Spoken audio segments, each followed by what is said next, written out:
தமிழிசை சங்கம் சென்னை.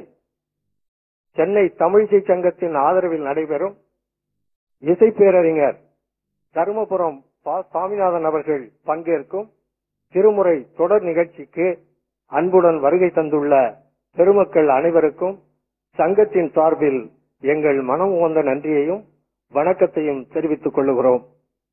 இன்றைய நிகழ்ச்சியினை திருவாளர் சிவனருள் நித்யானந்தன் அவர்கள் கந்தக்கோட்டம் வழிபாட்டு அடியார் திருக்கூட்டம் செயலாளர் அவர்கள் குத்துவிளக்கு ஏற்றி விழாவினை சிறப்பிப்பார்கள்.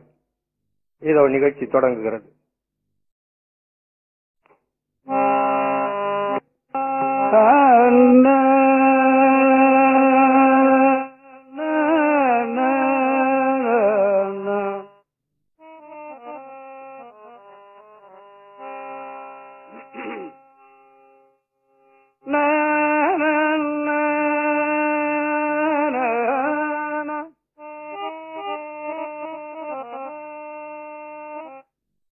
ஒரு சிறு விண்ணப்பம்.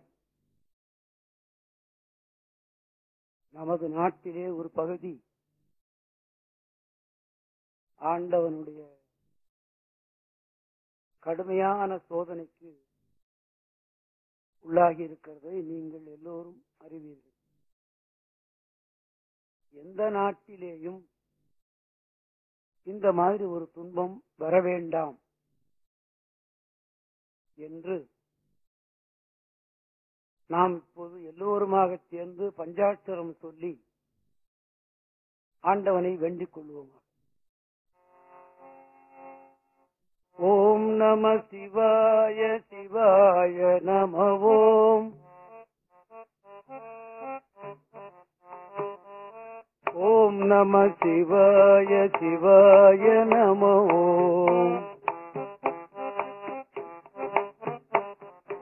ஓம் நம சிவாய சிவாய நம ஓம். சிவாய சிவாய நம ஓம். ஓம் நம சிவாய சிவாய நம ஓம். ஓம் நம சிவாய சிவாய நம ஓம். ஓம் நம சிவாய சிவாய நம ஓம். ஓம் நம சிவாய சிவாய நம ஓம். ஓம் நம சிவாய சிவாய நம ஓம். ஓம் நம சிவாய சிவாய நம ஓம். ஓம் நம சிவாய சிவாய நம ஓம். ஓம் நம சிவாய சிவாய நம ஓம். ஓம் நம சிவாய சிவாய நம ஓம். ஓம் நம சிவாய சிவாய நம ஓம். ஓம் நம சிவாய சிவாய நம ஓம். ஓம் நம சிவாய சிவாய நம ஓம். சிவாய நம ஓம். சிவாய நம ஓம்.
பொன்னார் திருவடிக்கு ஒன்று உண்டு விண்ணப்பம்.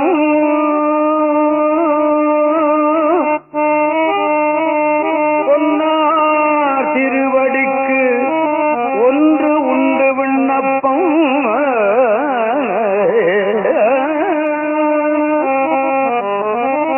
போற்றி செய்யும் என் ஆவி காப்பதற்கு இச்சையுண்டே.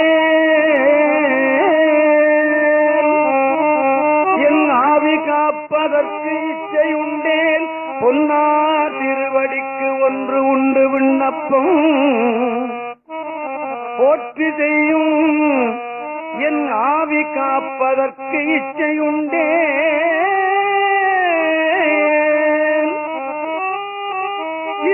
கூற்று அகல மின்னாரும் மூவிலை சூலம் என்மேற்பொறி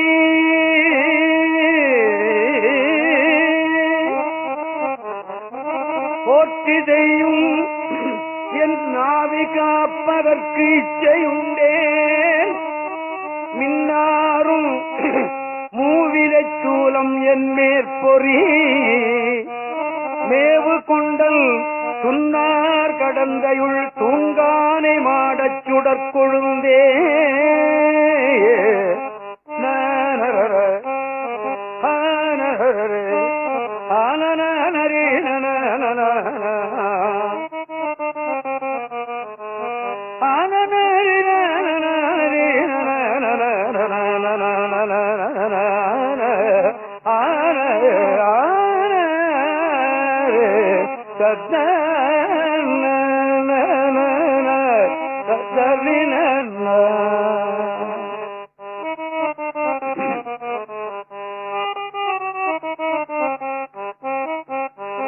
தூங்கானை மாடத்து சுடற்கொழுந்தே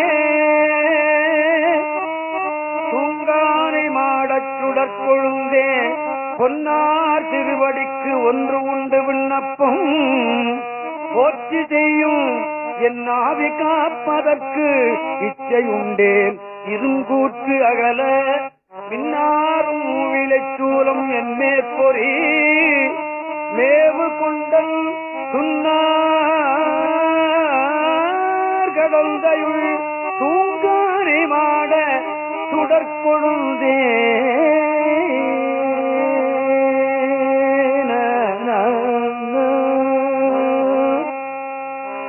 பெண்ணாகடம் என்று ஒரு ஊர். பெண் தேவ பெண்கள், தேவ பசு, கடம் யானை, இது மூன்றும் பூசை செய்த ஊர் அந்த ஊர். அந்த ஊர்ல இருக்கிற கோயிலுக்கு பேர் தூங்கானை மாடம் என்று பேர். உங்களுக்கு தெரியும், காஞ்சிபுரத்துக்கு அருகாமையிலே குரங்கு, அணில், முட்டம் என்று ஒரு ஊர். குரங்கு, அணில், முட்டம்னா காக்கை, இது மூன்றும் பூசை செய்த ஊர். எல்லா ஊருமே யாராவது ஒருத்தர் பூசை செய்த ஊர் தான். ராமன் பூசை செய்த ஊர் ராமேஸ்வரம், வாலி பூசை செய்த ஊர் குரங்காடுதுறை, ஹனுமன் பூசை செய்த ஊர் தென் குரங்காடுதுறை அல்லவா? ஆமா. அதுபோல இப்படி மூன்று பேர் பெண்ணா கடம், இது மூன்றும் பூசை செய்த ஊர் தான் திருப்பெண்ணாகடம். அந்த ஊர்ல தூங்கானை மாடம் என்பது கோயிலுக்கு பேர், மயிலாப்பூர் என்பது ஊருக்கு பேர், கபாலீச்சரம் என்பது கோயிலுக்கு பேர். நம்ம வீட்டுல அடுப்பாங்க படுக்கணும் அப்படின்னு வச்சிருக்கோம்ல. அந்த ஊருக்கு போன உடனே சாமி சொல்றார், என்னுடைய உடல் வேறு சமயத்துக்கு போயிட்டு வந்தது, இதனை தூய்மைப்படுத்தணும். ஒண்ணு. இரண்டாவது, யமன் வருவான், அப்ப உன்னுடைய ரிஷபக்குரியும் சூலக்குரியும் விபூதி உன்னுடைய திருவடி நீரும் என் மேல் இருந்தால் அவன் கிட்ட வரமாட்டான், அதனாலே அதனை செய்துவிடு நீ அப்படின்னு வேண்டுகிறார் சாமி. பொன்னார் திருவடிக்கு ஒன்று உண்டு விண்ணப்பம் போற்றி செய்யும் என் ஆவி காப்பதற்கு இச்சை உண்டேன் இருங்கூற்று அகல மின்னாரும் மூவிலைச் சூலம் என் மேற்பொறி, அந்த சூலத்தை என் மேல் பொறித்து விடு அப்படின்னு கேட்கிறார் சுவாமி. இந்த முதல் பாட்டுல அது. அதுக்கு அடுத்த பாட்டு நல்ல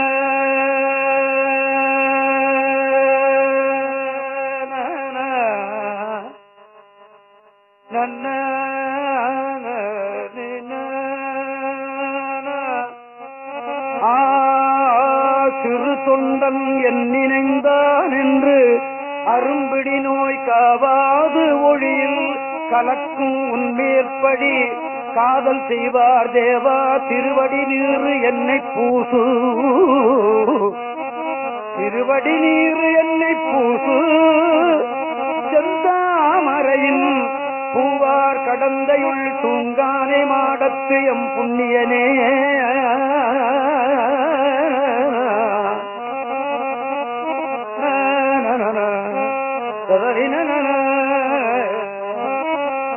கத்தரின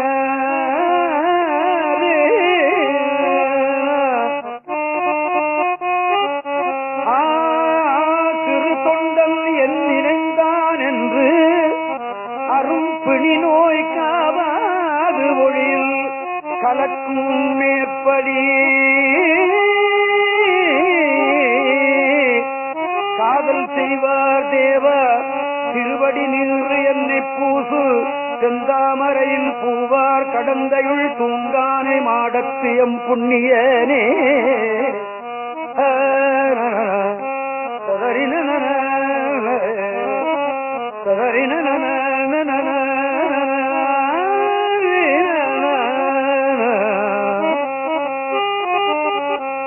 உன் திருவடியில் இருக்கிற நீரை எனக்கு பூசிவிடு. முதல்ல சொன்னார் சூலத்தை பொறித்து விடு அப்படின்னு. அடுத்தது உன்னுடைய திருவடி நீரை எனக்கு பூசிவிடு, இந்த காலம் என்னை வந்து தொடருவான். குற்றம் இருந்த உடல் இது, குற்றமற்றவனாக என்னை ஆக்கிவிடு என்பதுதான் பொருள். அதுக்கு அடுத்த பாட்டு கதரில்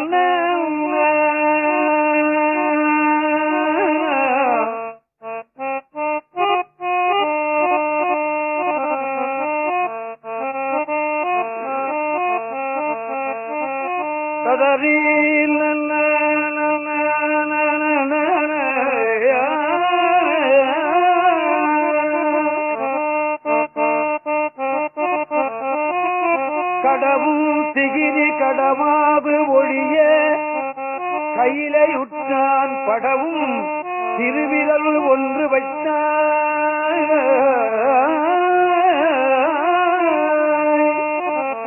கடவும் திகிரி கடவாது ஒழிய கையிலே உற்றான் படவும் திருவிரல் ஒன்று வைத்தாய். பனிமால் வரை போல் இடவம் பொறித்து என்னை என்று கொள்ளாய். இருஞ்சோலை திங்கள் கடவும் கடவும் கடந்தையுள் தூங்கானை மாடத்து எம் தத்துவனே.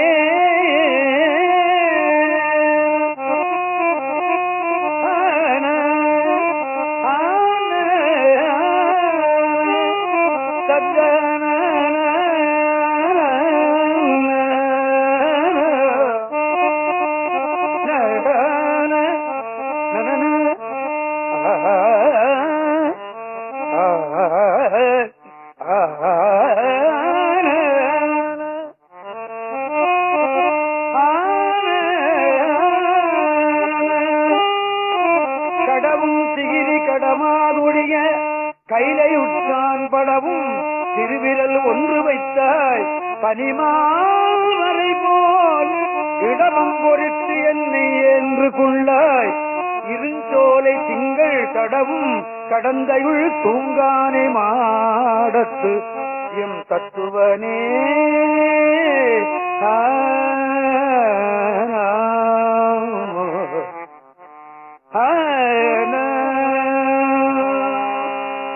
இந்த திருப்பதிகத்துல 3 பாடல் தான் இருக்கிறது. ஏனைய பாடல்கள் அழிந்து விட்டது. உங்களுக்கு நான் முன்னே நினைவூட்டி இருக்கிறேன். ராஜராஜ சோழன் இந்த தேவாரத்தை எல்லாம் கண்டுபிடித்து எடுத்த பிற்பாடு அதிலே சில பதிகங்களில் 1 இருந்தது, 2 இருந்தது, 3 இருந்தது. சில பதிகங்கள் பல பதிகங்கள் நிறைய இருந்தது, அழிவில்லாமல் இருந்தது.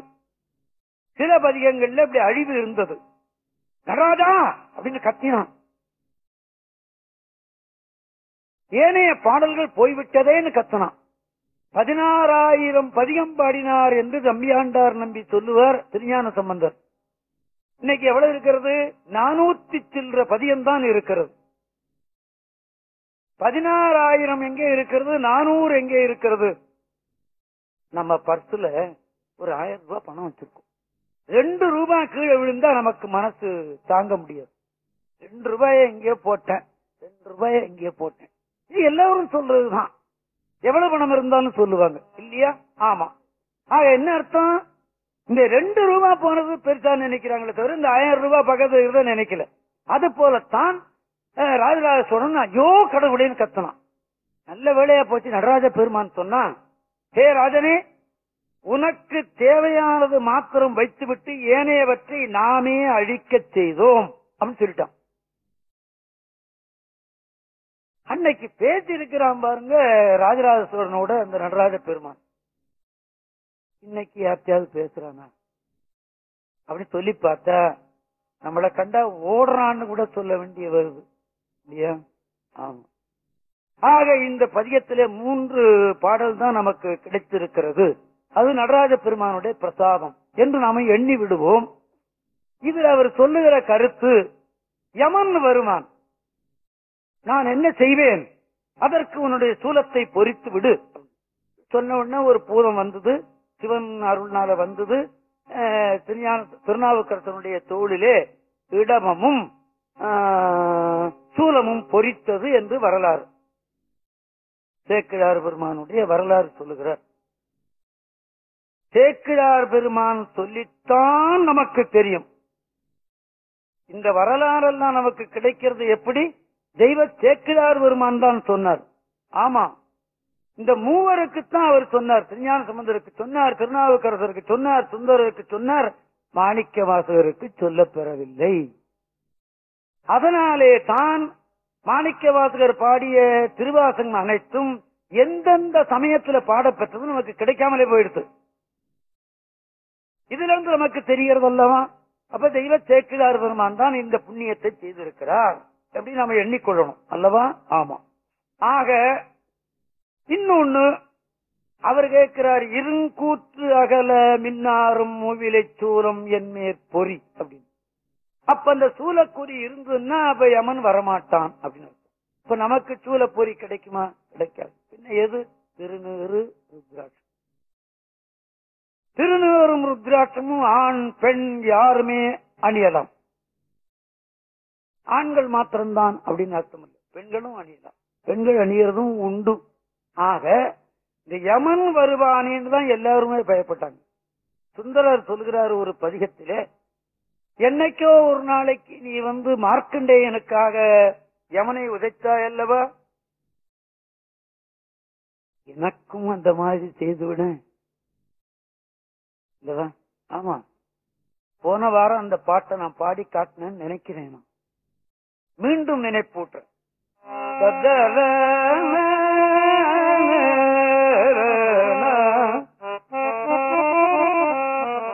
அந்த நாளன், இங்கே அந்த நாளன்னு குறிப்பிட்டது மார்க்கண்டேய முனிவரை. அந்த நாளன் அடைக்கலம் புகுத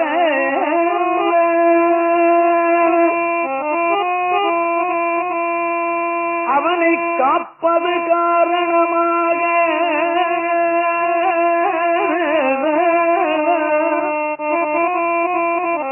வந்த காலந்தன் ஆறுயிரதனை வவ்வினாய்க்கு உந்தன் வன்மை கண்டு அடியேன் எந்தை நீ என்னை நமன் கமர் நலியில் இவன் மற்ற என் அடியான் என விளக்கும் சிந்தையால் உன் திருவடி அடைந்தேன்.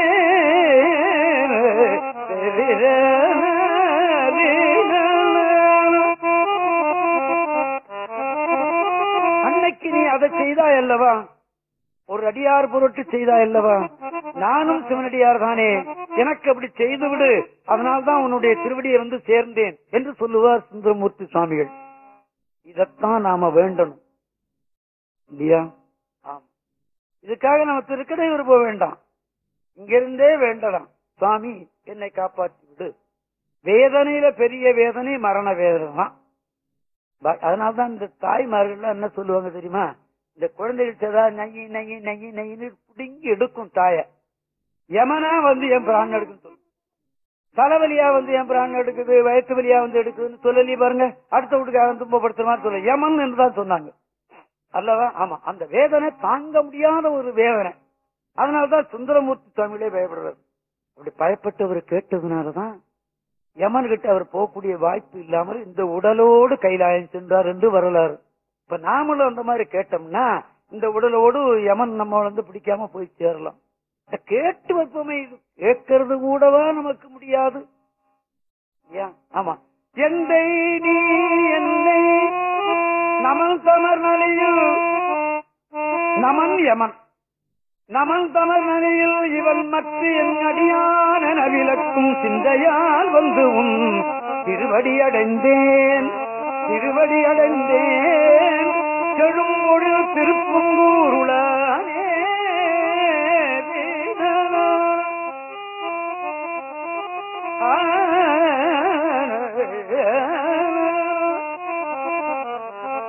இன்னொரு அடியார், சூலாயுதம் கொண்டு யமதூதர் வந்து என்னை சூழ்ந்து கொண்டால். ஒரு முருக பக்தர் கேட்கிறார், சூலாயுதம் கொண்டு யமதூதர் வந்து என்னை சூழ்ந்து கொண்டால் வேலாயுதா வேலாயுதா என்று கூப்பிடுவேன். முடியுமா? கூப்பிட முடியுமா? கூப்பிட முடியாதே, முடியாதே.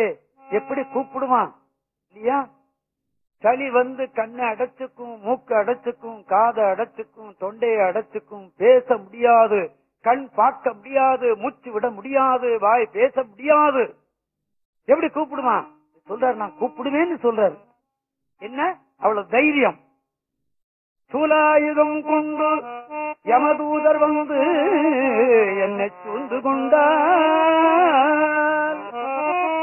வேலாயுதா வேலாயுதா என்று கூப்பிடுவேன். அந்த மேலையிலே மாலான வள்ளி தெய்வானையுடன் மயில் விட்டு இறங்கி காலால் நடந்து என்றன் முன்னே வரல் வேண்டும். கந்தையனே கந்தையனே நோயுற்று அடராமல். இன்னொரு சிவபக்தர் கேட்கிறார், எனக்கு நோயும் வர வேண்டாம், நான் பாயில படுக்க வேண்டாம். பாயில படுத்தாச்சுன்னா கட்டிய மனைவி கூட வெறுத்துருவார். ஆமா, பிள்ளைகள் வெறுக்கும். ஒழிஞ்சா பரவாயில்லையே, சில பேரு ஒழிச்சும் விடுவான். ரகசியமா உங்களுக்கு சொல்லி வைக்கிறேன். ரொம்ப நாளா இருந்து தொந்தரவு பண்ணி இருந்தா அது போகாம இவனே போக்கி விடுவான். ஆமா, ஆத்தான் கேட்கிறார், நோயுற்று அடராமல் நொந்து மனம் வேடாமல் பாயிற்கிடவாமல் பாவியேன் காயத்தை ஓர் நொடிக்குள் நீக்கி உன் போரூர் ஐயா என் சீரடிக்கு வைப்பாய். சரி, அதையத்தான் திருப்பூடும் கேட்கிறது. காலனிடத்து அணுகாதே காலனிடத்து அணுகாதே காசினியில் பிறவாதே சீல அகத்திய தேனமுதை தருவாயே மாலையனு கரியோனே மாதவரை பிரியானே மாலையனு கரியோனே மாதவரை பிரியானே நாலுமறை பொருளோனே நாககிரி பெருமாளே நாலுமறை பொருளோனே நாககிரி பெருமாளே நாககிரி பெருமாளே நாககிரி பெருமாளே.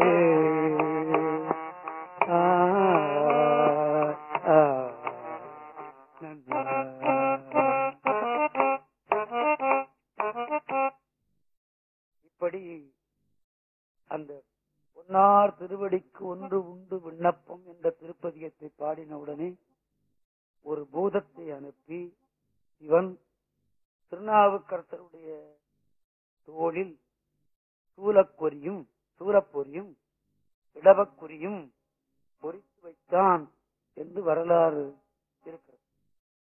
இப்போ திருஞான சம்பந்தருடைய வரலாறுல முக்கியமான பகுதி மதுரை என்று நான் உங்களுக்கு சொன்னேன், நினைவூட்டியிருக்கேன். அது முடிந்தது. இப்ப திருநாவுக்கரசருடைய பதிகத்தில முக்கியமான சில பகுதிகளை நான் நினைவூட்டி விட்டு சுந்தரருடைய பதிகத்திலே முக்கியமான வரலாறு எது என்று நான் உங்களுக்கு நினைவூட்ட இருக்கிறேன். திரு சத்திமுற்றம் என்று ஒரு ஊர். சிவனை சக்தி பல இடத்துல பூசை பண்ணினான். காஞ்சிபுரம் உங்களுக்கு தெரியும். சக்தி முற்றம்னா சக்தி பூசை பண்ணி சிவனை ஒரு முத்தம் கொடுத்தாலாம். அது பேர் சக்தி முற்றம் என்று பேர். கும்பகோணத்துக்கு அருகாமையில் இருக்கிறது. அந்த ஊருக்கு எழுந்தருளினார் நாவுக்கரசர். அங்கேயும் இதே கருத்தை தான் சொல்கிறார். வேத என்ன கருத்து வர முடியும்? அவர்களுக்கு இந்த யமன் வருவானே, நாம சாகக்கூடாது இல்லையா? ஆமா, வள்ளற் பெருமான் கூட அப்படித்தான் சொன்னார். நான் சாக மாட்டேன் அப்படின்னு சொன்னார். திருஞான சம்பந்தரும் அப்படித்தான், திருநாவுக்கரசரும் அப்படித்தான், சுந்தரரும் அப்படித்தான், மாணிக்கவாசகரும் அப்படித்தான், 63 நாயன்மார்கள் அப்படித்தான் இந்த உடலோடு ஆண்டவனை சேர்ந்தார்கள். ஆமா, வள்ளற் பெருமானும் அப்படித்தான் என்று வரலாறு சொல்லுகிறது. அதற்கு பின் எல்லோரும் சரி விட்டுடும்.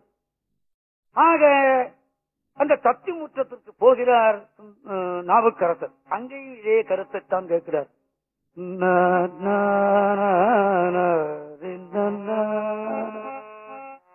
கோவாய் முடுகி அடுத்திறக்கூட்டம் குமைப்பதன்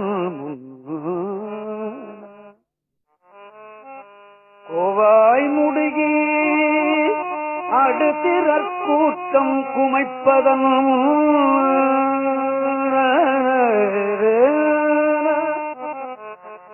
கூற்றுவன் அவனுக்கு பேர். யமனுக்கு தர்மராஜன் வந்து ஒரு பேரும் உண்டு அவனுக்கு இல்லையா? தர்மன் பூசை பண்ண ஊர் தான் தர்மபுரம். பஞ்ச பாண்டவர்கள் தர்மன் பூசை பண்ண ஊர் தான் காரைக்கால் கிட்ட இருக்கிற தர்மபுரம். இப்போ தர்மபுரத்துல பாத்தீங்கன்னா இந்த யமனுடைய உருவம் இருக்கிறது. அதுக்கு தினம் பூசை உண்டு. கூற்றுவன் இவனுக்கு பேரு. அதாவது உடம்பையும் உயிரையும் கூறு செய்கிறவன். அதனால அவனுக்கு கூற்றுவன் பேரு.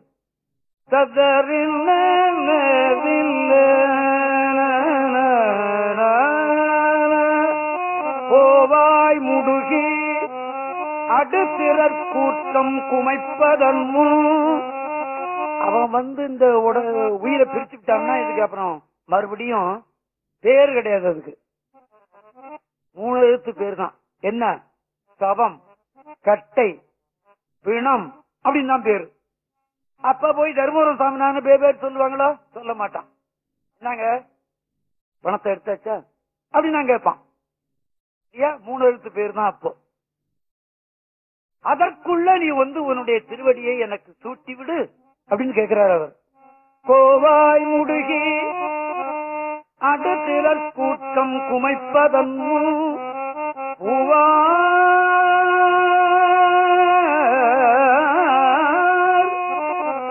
அடிச்சுவடு என்னே பொறித்துவை என்னே பொறித்துவை போக விடும்.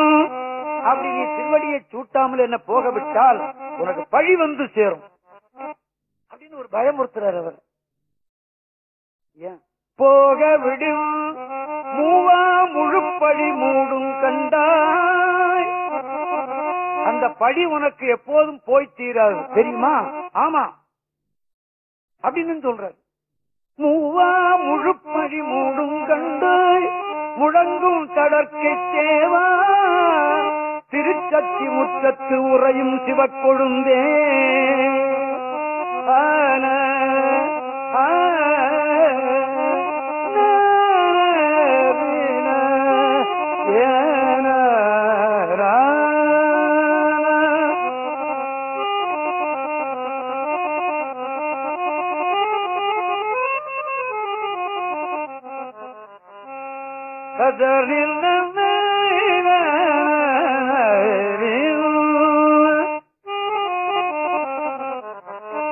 வெம்மை நமன் தமர் நிக்கு விரவி இழுப்பதன் இம்மை உன் தாள் என் நெஞ்சத்து எழுதிவை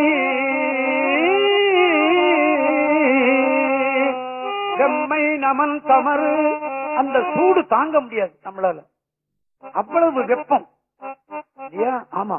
வெம்மை நமன் தமறு மிக்கு விரவி இழுப்பதன் முன் அல்லது விழுப்பதன் முன் இம்மை உன் தாள் என் நெஞ்சத்து எழுதிவை இங்கு இகழில். இங்க நீ உன்னுடைய திருவடியை கொடுக்கலன்னா நீ எப்பவோ மோட்ச சாம்ராஜ்யம் கொடுக்க போறன்னு யாருக்கையா தெரியும்? யாருக்கையா தெரியும்? இப்படி ஒரு கேள்வியை கேட்கிறார். கேள்வி கேட்கறது என்ன உரிமையோட?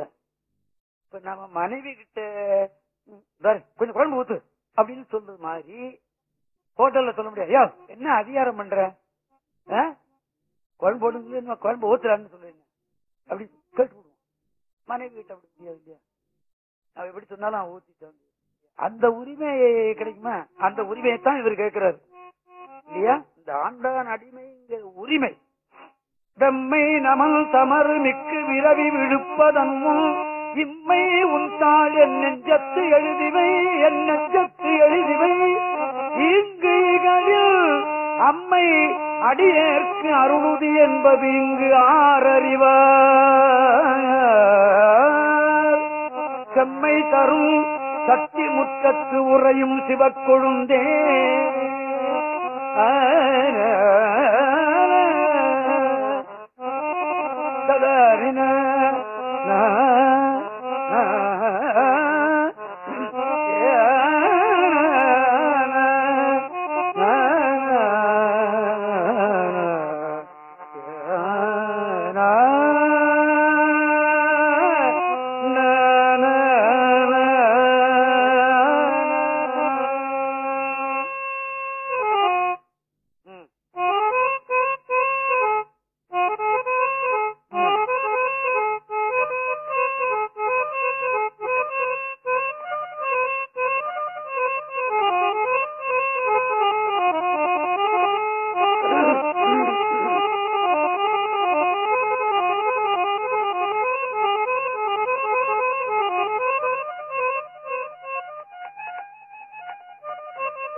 திருப்பெண்ணாகடத்துல கேட்டார். உடனே அந்த இடபக்குறியும் சூலக்குறியும் பொறிக்கப்பட்டது. அங்க போய் உன்னுடைய திருவடியை நெஞ்சத்துல எழுதி வை அப்படின்னு கேட்டார். உன்னுடைய திருவடியை எனக்கு சூட்டு அப்படின்னு கேட்டார். இந்த இடத்துல நாம ஒண்ணு நினைக்கணும். சுந்தரமூர்த்தி சுவாமிகள் திருவதிகை வீரட்டானத்துல படுத்து தூங்கினார். ஆனால் வயசு 12 கூட இல்ல சுந்தரருக்கு. 12 வயசுல இல்ல, என்ன முற்றறிவு பாருங்க அவருக்கு. ஆனா நெஞ்சில் அவருக்கு என்ன இருந்திருக்கிறது? சிவனுடைய திருவடி நம்ம சென்னியில் சூட்டுவானா அப்படின்னு எண்ணி இருந்திருக்கிறார். 12 வயசுல அவருக்கு அந்த முற்றறிவு. இன்னைக்கு நம்ம 72 வயசுல கூட நமக்கு அந்த முற்றறிவு வல்லியே. என்ன பண்றது இல்லையா? படுத்து தூங்கினார். சிவன் தானே போய் அவருடைய திருவடியை சுந்தரருடைய தலையில சூட்டினான். கேட்டார், அவர் முடிச்சுக்கிட்டு கேட்டார், யோ யார் யா காலால தலையில உதைக்கிறது அப்படின்னாரு. ஏய் மூப்பின் காரணமாக செய்து விட்டேன்பா அப்படின்ட்டார். இந்த கிழ வடிவத்திலேயே சுந்தரருக்கு வர்றார். இந்த பாலனட்டு அந்த கிழவன் வர்றான். திருவண்ணை நெல்லூர்ல வந்தானா 2வது இங்க வர்றான். சுந்தரருக்கு எவ்வளவு எளிமையா வர்றான் பாத்தீங்களா அப்படின்னு சொன்ன உடனே சத்தாம் போ அப்படின்னு. அப்ப அந்த காலத்துல வயசானவங்களுக்கு ஒரு மதிப்பு கொடுக்கிற வழக்கம். எப்போ? அப்போ. இப்போ பஸ்ல நான் ஒரு சின்ன பையன்கிட்ட உட்கார்ந்து அவன் எந்திரிக்கவே மாட்டான். நான் 3 மணி நேரம் உட்கார்ந்து நின்றுகிட்டு இருந்தாலும் பேசாம தான் இருப்பான். அவன் நண்பர் யாராவது ஒருத்தவனா மடியில உட்கார வச்சுக்கிறான். வயசானவங்களுக்கு. ஆனா இப்பவும் நம்ம நாட்டுல அந்த எண்ணம் இருக்கிறது. நேற்று இரவு 8 மணிக்கு இந்த சன் தியேட்டர் கிட்ட நின்ன அந்தாண்ட போகணும். 13 பஸ்ஸுக்கு போகணும். விடிய காலம் ஒரு கல்யாணத்தை பாடுறதுக்காக. அதனால ராத்திரியே போடுன்னு போனேன்.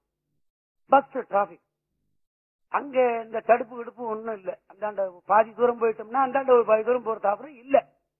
நின்றுகிட்டே இருந்தேன். அங்க என்ன ஒருத்தவங்க தான், என்ன பெரியவர அந்தாண்ட போகணுமா, இங்க வா நான் கொண்டு விடுறேன் அப்படின்னு சொல்லிட்டு கையை பிடிச்சி அழைச்சிட்டு போய் என்ன கொண்டு அங்க நிறுத்தினதோடு இல்லாம அவன் அங்க உட்கார்ந்து இருக்கிறான்.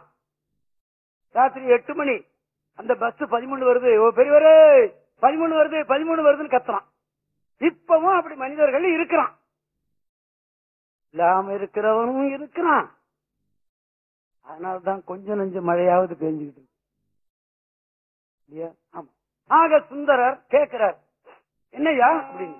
மூப்பின் காரணம் அப்படின்னு. சரிதான் சொல்லிவிட்டு சரி கிழமை அப்படின்னு சொல்லி இருட்டு இல்லையா? இப்ப ஒரு தடவை அவருக்கு அந்த திருவடி தீட்சை கிடைச்சு போச்சா, எந்திரிச்சு போய் அண்ணாண்ட படுத்துக்கிட்டார். இந்த கிழவன் பொல்லாதவன், ஓஹோ ஒரு தடவை அவனுக்கு திருவடி சூட்டினா போராது போல இருக்கு அப்படின்னு சொல்லிட்டு மறுபடியும் எந்திரிச்சு அங்க போய் படுத்து மறுபடியும் ஒரு தடவை இந்த திருவடியை சூட்டினான். சுந்தரருக்கு என்ன எளிமை பாத்தீங்களா? அப்பதான் எந்திரிச்சு வந்து, போய் நீ யார் அப்படின்னு கேட்டான். ஏப்பா என்ன தெரியல உனக்கு அப்படின்னாரு. ஜோதி வடிவத்தில் அவர் மறைஞ்சிட்டார். தம்மானை அறியாத சாதியார் உளரே, உன்னை தெரியாதவன் உண்டாப்பா. யாருன்னு கேட்டேன், என்ன தெரியலையா உனக்குன்னு கேட்டுவிட்டியே என்ன. தம்மானை அறியாத சாதியார் உளரே, கடை மேற்கொள் பிறையானை விடை மேற்கொள் விகிதன் கைமாவின் உரியானை கரி காட்டிலாடல் உடையானை விடையானை கரை கொண்ட கண்ட எம்மாந்தன் அடிக்கொண்டு முடிமேல் வச்சிடும் என்னும் ஆசையால் வாழ்கின்ற அறிவிலா நாயேன், உன்னுடைய திருவடியை என் தலைமையில் சூட்டுவாயா என்று ஏங்கி கிடக்கிற நான், நீ வந்து சூட்டும் போது உன்னை யாரென்று நான் கேட்டு விட்டேனே.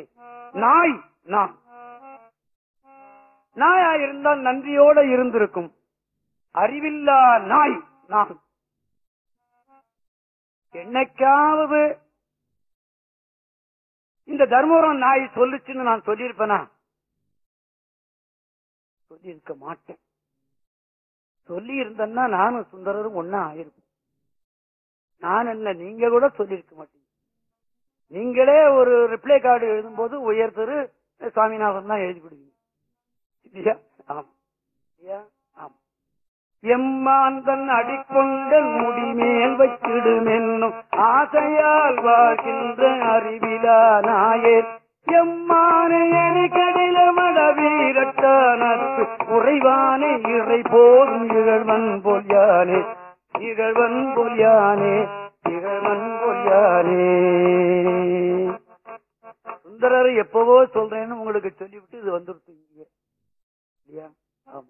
சுந்தரருடைய பகுதியில 2வது பதியம் 3வது பதியமும் இது 3வது பதியம் இல்லையா? இப்படி இவருக்கு திருவடியை தானே போய் சூட்டினான் சுந்தரருக்கு. இவர் திருவடியை சூட்டு என்று கேட்டார். திரு சத்திமுற்றத்தில் இறைவன் சொன்னான், பக்கத்துல திருநல்லூர் என்று ஒரு ஊர் இருக்கிறது, அங்கேவான்னு சொல்லிவிட்டான். இதுல தவறு கற்பிக்கப்படாது. ஏங்க அவருக்கு அப்படி கொடுத்தார், இவருக்கு ஏன் இப்படி கொடுத்தார் சொல்ல முடியாது. ஆண்டவனுக்கு தெரியும். அத வாரியார் சாமி சொல்லுவார், 2 குழந்தைகள், ஒரு குழந்தைக்கு விளக்கெண்ணைய ஊத்துனா, ஒரு குழந்தைக்கு பாலை ஊத்துனா, இவளுக்கு ஏதாவது இந்த குழந்தை விரோதமா, அதுக்கு விளக்கெண்ணெய் தேவை, இதுக்கு பால் தேவைன்னு அவளுக்கு தெரியும் இல்லையா? அந்த தாயன்புனால்தான் அப்படி செய்கிறார் என்று சொல்லுவார் வாரியார் பெருமான். ஆக அதனால என்ன பண்ணினார், நீ அங்க வான்னு சொல்லிட்டார். சரின்னு அங்க போனார். அங்க திருவடியை சூட்டிவிட்டார். திருவடியை சூட்டின உடனே ஒரு பதியம் பாடுறார். நல்ல வேளை அந்த பதியம் தான் நமக்கு கிடைச்சு போச்சு இல்லையா?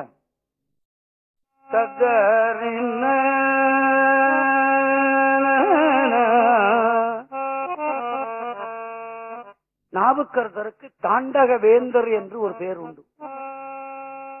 தாண்டக வேந்தர் அப்படின்னு பேர் உண்டு. 1000 பாட்டுக்கு மேல தாண்டகமே பாடி வச்சிருக்கார் அவர். 1000 பாட்டு. நமக்கு கிடைத்த தமிழ் வேதமாகிய தேவாரம் 1000 பாடல்கள் இருக்கிறது. ஆனா நாம படிக்கணுங்கிற 1000 எண்ணம் நம்மள்கிட்ட இல்லாத போனதுதான் பெருங்குறை. வேற்று மதத்தவர்கள் தன்னுடைய மத நூலை கோயிலுக்கு எடுத்துன்னு போறான், படிக்கிறான். பஸ்ல உட்கார்ந்து போது கூட படிச்சுட்டு இருக்கான். அது உண்மையா படிக்கிறானோ பொய்யா படிக்கிறானோ அது அப்புறமா பார்த்து படிக்கிறான். நம்மள யாராவது ஒருத்தன் திருவாசகத்தையே தேவாரத்தை எடுத்து போய் பஸ்ல படிச்சுட்டு போறான்னு பார்த்தாக்கா 10,000 ஒருத்தன் கூட இல்ல. ஏன்? சின்னமோ காரணம், இவனுக்கு அந்த நன்மை வர வேண்டிய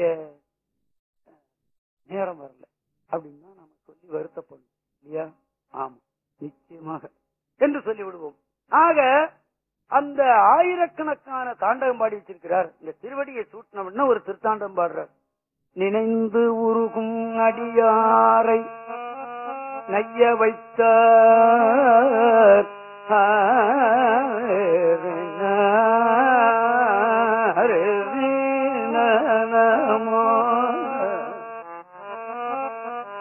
நினைந்து உருகும் அடியாரை நைய வைத்தார். வாழைப்பழம் வாங்கினோம், கொஞ்சம் காயா இருக்கு, சாப்பிட முடியல, என்ன பண்றோம்? என்ன பண்ணணும்?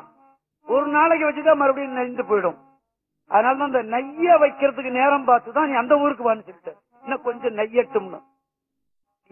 ஆமா, நினைந்து உருகும் அடியாரை நைய வைத்தார் இல்லாமே தீவினைகள் நீங்க வச்ச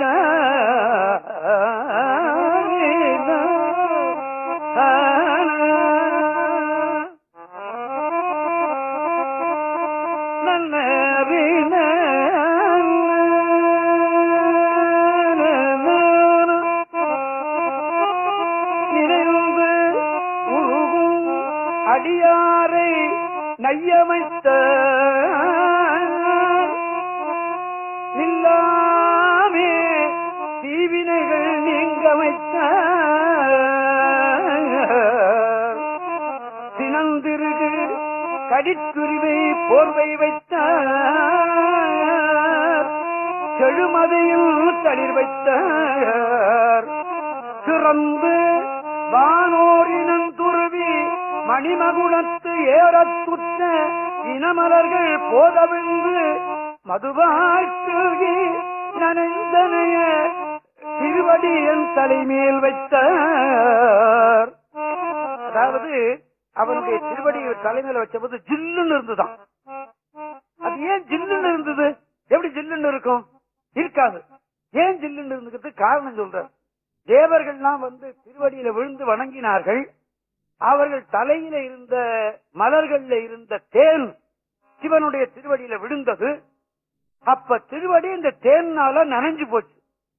நனைஞ்சதுனால்தான் அது திருவடி ஜில்லுன்னு இருந்துதான். காரணம் சொல்றாரு.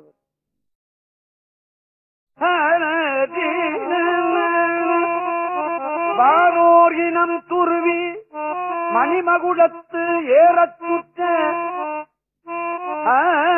இனமலர்கள் போதவிழ்ந்து மதுவாய் பில்கி, மதுனா தேன் அர்த்தம். இங்க மதுமாய் பில்கி நனந்தனைய திருவடி என் தலைமேல் வைத்தார் நல்லூர் எம் பெருமானார் நல்லவாரே.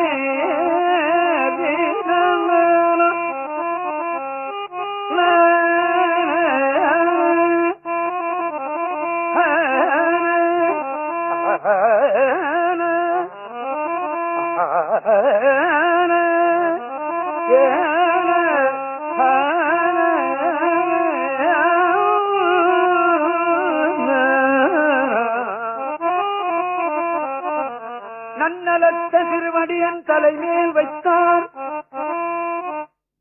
நாடேறும் திருவடியன் தலைமேல் வைத்தார். 10 பாட்டிலையும் இப்படி சொல்றாரு. நல்லருளால் திருவடியன் தலைமேல் வைத்தார் நன்னறிய திருவடியன் தலைமேல் வைத்தார் நற்றவர் திருவடி என் தலைமையில் வைத்தார் நாறு மலச்சேவடி என் தலைமையில் வைத்தார் நலங்கிளரும் திருவடி என் தலைமையில் வைத்தார் நந்தருளும் திருவடி என் தலைமையில் வைத்தார் நாம் பரவும் திருவடியன் தலைமேல் வைத்தார் நல்லூர் எம் பெருமானார் நல்லவாரே.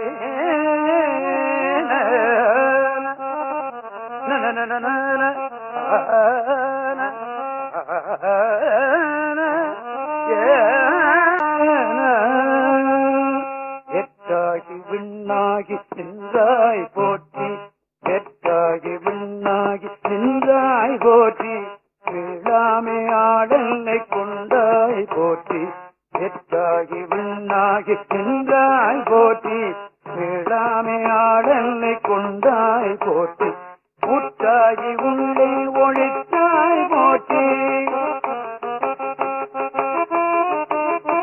ஊற்றாகி உள்ளே ஒழித்தாய் போற்றி, போவாத சத்தத்து ஒலியே போற்றி, ஊற்றாகி உள்ளே ஒழித்தாய் போற்றி, போவாத சத்தத்து ஒலியே போற்றி, காற்றாகி அங்கே அமர்ந்தாய் போற்றி, காற்றாகி அங்கே அமர்ந்தாய் போற்றி, ஆரங்கம் நாள் வேதமானாய் போற்றி, காற்றாகி எங்கும் கலந்தாய் போற்றி,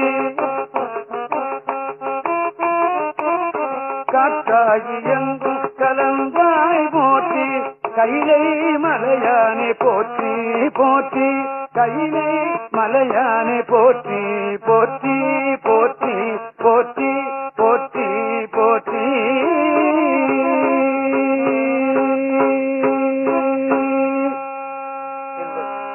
ஆக அங்கே அவருக்கு திருத்தூங்கானை மாடத்திலே இடபக்குறி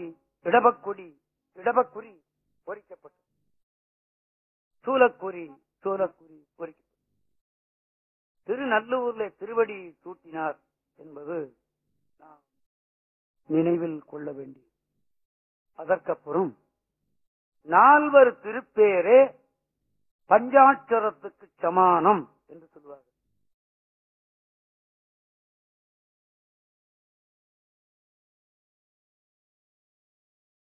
பாக்கியெல்லாம் எனக்கு நினைவில் இல்ல, ஒண்ணு மாத்திரம் ஞாபகத்தில் இருக்கு. நாவுக்கரசு, நாவுக்கரசு இக்குக்கு மாத்திரம் கிடையாது. நாவுக்கரசர் இருக்கெல்லாம் இக்குக்கெல்லாம் மாத்திரம் கிடையாது. சங்கீதத்திலையும் கிடையாது, தமிழ்லையும் கிடையாது. ஆக நாவுக்கரசர் சொன்னா பஞ்சாட்சர ஜபத்துக்கு உண்மை என்று சொல்வார்கள். அதுவும் ஞான சம்பந்தர்னா அப்படித்தான், திரு சுந்தரர்னாலும் அப்படித்தான், மாணிக்கவதர் அப்படித்தான் என்று சொல்லுவார்கள். ஆக என்ன பண்ணினார், திங்களூர்னு ஒரு ஊர், அதாவது சந்திரன் பூசை செய்த ஊர், அது திங்களூர் என்று பேர். அந்த ஊர்ல ஒரு அந்தணர், அவருக்கு பேர் அப்பூதி என்று பேர், பிராமணர். அவர் நாவுக்கரசருடைய அருள் தன்மையை கேள்விப்பட்டார். வேற்று மதத்தவர்கள் அவரை சுண்ணாம்பு காலையில போட்டார்கள், பாயசம் கொடுத்து உண்ணச் செய்தார்கள், யானையை விட்டு இடறச் செய்தார்கள், கல்லிலே கட்டி கடலிலே போட்டார்கள். இதிலெல்லாம் சிவனை பாடி அவர் தப்பிக்கொண்டார் என்ற கேள்வியை அவர் கேள்விப்பட்டார். கேள்விப்பட்டு அன்னையிலிருந்து திருநாவுக்கரசு திருநாவுக்கரசு திருநாவுக்கரசு திருநாவுக்கரசு திருநாவுக்கரசு சொல்றதே அவருடைய வேலை. ஆமா, அவருக்கு ஒரு குழந்தை, முதல் குழந்தைக்கு மூத்த திருநாவுக்கரசன் பேர் வச்சார். 2வது குழந்தைக்கு நடு திருநாவுக்கரசன் பேர் வச்சார். 3வது குழந்தை கடை திருநாவுக்கரசன் பேர் வச்சார். அவர் வீட்டுல ஒரு படி, அதுக்கு திருநாவுக்கரசு படின்னு பேர். அவர் வீட்டுல ஒரு பசு, அது திருநாவுக்கரசு பசுன்னு பேர். இப்படி பண்ணிட்டு இருந்தார். நீலகண்டம் நீலகண்டம் நீலகண்டம்னு ஒரு சொல்லி இருந்தார்ல, அவருக்கு திருநீலகண்டத்து குயவனார் பேர். அவருக்கு சொந்த பேர் எதுன்னு தெரியாமலே போயிடுது. நீலகண்டம் நீலகண்டம் நீலகண்டம்னு சொல்லியே அவர் ஆண்டவன் திருவடியை சேர்ந்தார் என்று வரல. அதனால்தான் நீலகண்டத்து குயவனார் தான் அவருக்கு பேரே தவிர அவருக்கு என்ன பேருன்னு நமக்கு பெரிய புராணத்துல குறிக்கப்பெறல. அதுபோல இவர் என்ன பண்ணார், எல்லாத்துக்கும் நாவுக்கரசு நாவுக்கரசு நாவுக்கரசு பேர் வச்சார். இந்த திருநாவுக்கரசுங்கிற பெயர் ஆண்டவனால் கொடுக்கப்பட்ட பெயர் அல்லவா? ஆமா. தாய் தகப்பனாரிட்ட பேர் மருள் நீக்கியார். சமண மதத்துக்கு போன போது அங்க தர்மசேனர் என்று பெயர் கொடுத்து விட்டார்கள். இந்த 2 பேரும் வேண்டான்னு நினைக்கிறான் ஆண்டவன்.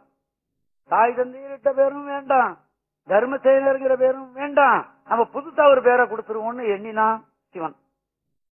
இப்பவும் உபதேச கிரமத்துல பாத்தீங்கன்னா பேரை மாத்தி விடுவாங்க. ஆமா, இப்ப தர்மபுரியில் இருக்கிற பண்டாரசனதி பேர் பூர்வாசிரமத்துல திருஞான சம்பந்தம்னு பேர்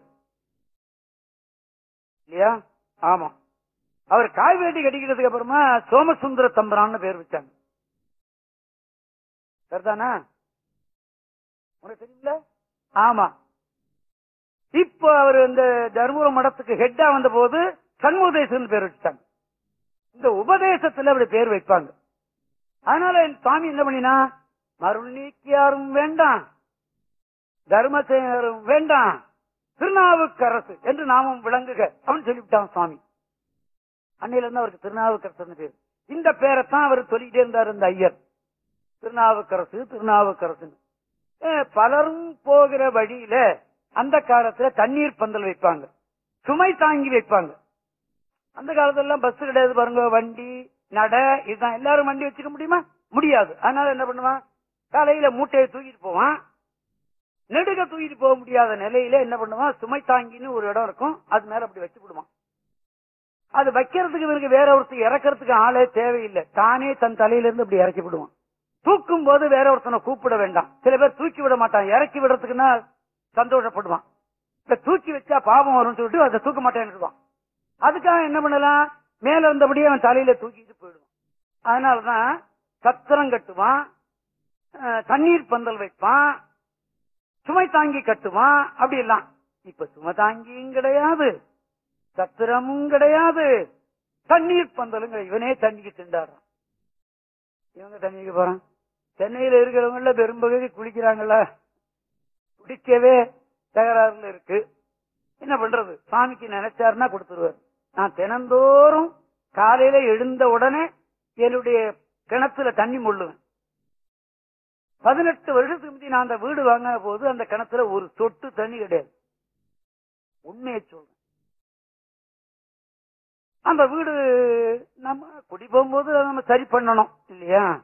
சரி பண்றதுக்கு ஒருத்தரை கூப்பிட்டு கேட்டேன், இங்கே ஒரு ட்ரம் தண்ணி விற்கிறான், 10 ரூபாய்க்கு விற்கிறான், வாங்கிக்கலான்னு. கொத்தான் என்ன பண்ணுவான், ஒரு ட்ரம் தண்ணியே கையால் அலம்பிடுவான். அவன் கையால் அலம்புறதுக்கு 10 ரூபாய் தண்ணி போகும். என்னடா பண்றது கடவுளே அப்படின்னு சொல்லிட்டு என்னமோ எனக்கு ஒரு புத்தி. அந்த கிணத்துக்கிட்ட போய் தண்ணிக்கு அதிகாரி யாரு, திருவானைக்கா கடவுள். மண்ணுக்கு யார் கடவுள், திருவாரூர், திருவொத்தியூர் அல்லது திருக்கச்சியகம். நெருப்புக்கு யார் கடவுள், திருவண்ணாமலை. காற்றுக்கு யார் கடவுள், காளை. வானத்துக்கு யார் கடவுள், சிதம்பரம். இதுல எதிர தவறு வந்தாலும் எதிர் நமக்கு வேணும்னாலும் அவனைத்தான் கேட்கணும். அது அதிகாரி அவன் தான் இல்லையா? ஆமா. நான் என்ன பண்ண, அந்த கிணத்துக்கிட்ட போய் மறைகளாயின 4 மற்றுள்ள பொருள்களும் எல்லாம் துறையும் தோத்திர திரையும் தொன்மையும் நன்மையும் ஆய அறையும் பொங்குணலானை காவுடையாதியை நாளும் இறைவன் என்றடி சேர்வார் எம்மையும் ஆளுடையாரேன்னு சொன்னேன். நான் பொய் சொல்லன்னு நீங்க நினைக்க மாட்டீங்கன்னு நினைக்கிறேன். ஒரே வாரம் தான் கிணறு பூரா தண்ணி வந்துட்டு. அன்னைக்கு வந்த தண்ணி 1983 வந்தது, 2001 வரணும் இருக்கு. இந்த 2001 என்ன ஆகும்னு என்னால நினைக்க முடியல. ஆனா நான் அந்த பாட்டு சொல்றதை நான் இன்னும் மறக்கவே இல்லை. காலையில எழுந்தோன்னு முதல் பக்கெட் விடும்போது அந்த தேவாரத்தை சொல்லித்தான் விடுவேன். ஆமா, இப்ப 2-3 தடவை சொல்றேன். ஏன், அச்சம் ஜாஸ்தியா போச்சு. கிணத்துல தண்ணி உள்ள போய்கிட்டே இருக்கு, என்ன பண்ணுவானோ கடவுளேன்னு அந்த பாட்டை இன்னும் 2-3 தடவை நான் சொல்லிட்டே இருக்கேன். ஆக அதே மாதிரி இவர் என்ன பண்ணினார், நாவுக்கரசு நாவுக்கரசு நாவுக்கரசு நாவுக்கரசு. அப்படி பலரும் நடந்து செல்லுகிற வழியில ஒரு தண்ணீர் பந்தல் வைத்தார் அந்த அப்பூதி அடிகளார். அதுக்கு பேர் என்ன பண்ணினாரு, திருநாவுக்கரசு தண்ணீர் பந்தல் வைத்தார். இந்த திருநாவுக்கரசுன்னு பேர் கொடுத்தது சிவனுக்கு தெரியும், திருநாவுக்கரசுக்கு தெரியும், பாக்கி பேருக்கு தெரியாது. பின்ன இவருக்கு எப்படி தெரிஞ்சு சொன்னா, கடவுள் உணர்த்தினான், அப்பூதடிகளுக்கு கடவுள் உணர்த்தினான், அவ்வளவுதான் இல்லவா? ஆமா, அது முற்றறிவுடையவளுக்கு தெரியும். தர்மபுரத்துல ஒரு சாமியார் பூஜை பண்ணிட்டு இருந்தான். ஒரு ரூமுக்குள்ள கதவு சாத்தியை தான் பூஜை பண்ணிட்டு இருக்காரு. இன்னொரு ரூம்ல குருநாதன் இருக்கிறான். அவன் என்ன பண்றான், சிவலிங்கத்தை எடுத்து வச்சு அபிஷேகம் பண்ணிவிட்டு இந்த பூவை எடுத்து அந்த சாமி மேல வைக்கிறான். இந்த பூ பொத்துன்னு கீழே விழுந்தது. மறுபடியும் எடுத்து வச்சான், கீழே விழுந்தது. மறுபடியும் எடுத்து வச்சான், கீழே விழுந்தது. குருநாதன் என்ன பண்ணினா அங்கே இருந்து பார்த்தான் தன்னுடைய ஞான கண்ணுனால. என்னடா, சாமியை நீராட்டினதுக்கு அப்புறமா என்ன பண்ணணும்? வாரியார் சாமி சொல்லுவார், நீராடி நீராடி. குளித்த உடனே திருநீர் அணியணும். சாமிய நீராட்டினதுக்கு அப்புறமா என்ன பண்ணிருக்கணும்? விபூதியை சாத்திட்டு இந்த பூ எடுத்து வச்சிருக்கணும். அதை செய்ய தவறிட்டான். அதனால அங்கிருந்தபடியே இவனுடைய நெஞ்ச டச் பண்ணாரு. டேய், திருநீர் சாத்து அப்படின்னு சொன்னாரு. அப்படின்னு சொல்லிட்டு மறுபடியும் திருநீர் சாத்தி பூ எடுத்து வச்சான், நெண்ணு எடுத்து என்று தர்மபுர மடத்து வரலாறுல இருக்கிறது இது. ஆமா. ஆக அதே மாதிரி அந்த ஆண்டவன் சொன்னா அப்பூதடிகளுக்கு தெரிந்தது என்று நாம வைத்துக் கொள்வோமாக. ஆக திருநாவுக்கரசு சொல்லிட்டு பக்கத்துல ஒரு குளம் வெட்டினார், அதுக்கு திருநாவுக்கரசு குளம்னு பேர். ஒரு கிணறு ஒண்ணு வெட்டினார், திருநாவுக்கரசு கிணறுன்னு பேர். அந்த வழியா வந்தார் திருநாவுக்கரசர். படிச்சு பார்த்தார், திருநாவுக்கரசு தண்ணீர் பந்தல், திருநாவுக்கரசு நந்தவனம், திருநாவுக்கரசு குளம், திருநாவுக்கரசு கிணறு. ஆஹா, சாமி நமக்கு கொடுத்த பேர் தெரியுது இருக்கு. கிட்ட போய் ஒரு டம்ளர் தண்ணி வாங்கி குடிச்சிட்டு, அப்பா இந்த இந்த தண்ணீர் பந்தல் யாருக்கு? பக்கத்துல ஒரு ஊருங்க, திங்களூர்னு பேரு, ஒரு அந்தனர், அவரு பேரு அப்பூதி அடிகளார்னு பேரு, அவர் தான் வச்சிருக்கிறாரு. யாரோ திருநாவுக்கரசன் ஒரு பெரிய சாமியாராம், அவருடைய திருப்பேரே வச்சிருக்காரு. ஏன் அவரை பார்க்கணுமே அப்படின்னு நினைச்சிட்டாரு. ஏன் நினைத்தாருன்னா தன் பேர் வச்சான்னு நினைக்கல, ஆண்டவன் தனக்கு கொடுத்த பேரை வச்சானே அப்படின்னு போய் பார்த்தார். போனாரு. போன உடனே எனக்கு சாமி வாங்கன்னு அவர் கும்பிட்டு வரவேற்றாரு. ஒரு கேள்வி கேட்டார் திருநாவுக்கரசர். அந்த அப்பூதையில ஒரு கேள்வி கேட்டார். நீர் அமைத்த தண்ணீர் பந்தரிலே நும் பெயர் எழுதாது, நல்ல கவனி, நீர் அமைத்த தண்ணீர் பந்தரிலே நும் பெயர் எழுதாது வேறொரு பெயர் ஏன் எழுதுனு கேட்டார். திருநாவுக்கரசுங்கிற பேரை வேறொரு பேர்னு சொன்ன இவருக்கு கோபம். யோ, நெற்றியில விபூதி, உடம்பெல்லாம் விபூதி, ருத்ராட்சம், திருநாவுக்கரசுங்கிற பேர் தெரியாமலா சொல்லுகிறாய், நீ வேறொரு பேர் என்று சொல்கிறாரே, நீ யார் அப்படின்னாரு. அடிச்சு விட போறானோன்னு பயந்து போய், அடியேன் தான் கல்லிலிருந்து மிதப்பித்தவன் அப்படின்னாரு. நான் தினந்தோறும் சொல்லி வணங்குற கடவுளா நீன்னு விழுந்து வணங்கினார். நாவுக்கரசர் நேரே வரும்போது நடந்தது. தான் விபூதி வாங்கி கொண்டார், மனைவியை விபூதி வாங்கி சொன்னார். முதல் பையன் திருநீர் வாங்கினான். அந்த வரிசையா வாங்குறாங்க பாருங்க இந்த விபூதிய. முதல்ல அவர் வாங்கினார், அப்புறம் அந்த அம்மா, அப்புறம் மூத்த திருநாவுக்கரசு, அப்புறம் நடு திருநாவுக்கரசு, அப்புறம் இளைய திருநாவுக்கரசு விபூதி வாங்கியிருக்கான்.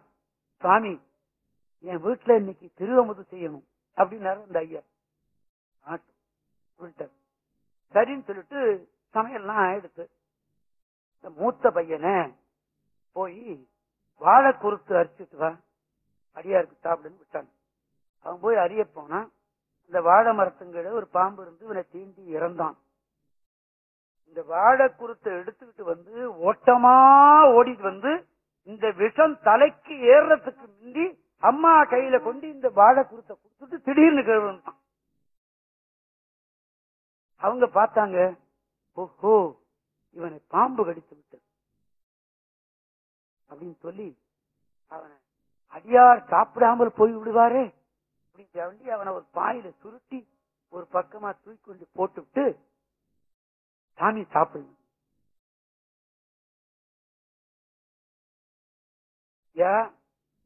அவனை பாம்பு கடிச்சு விட்டதுன்னு அவங்க தெரிஞ்சு போச்சு.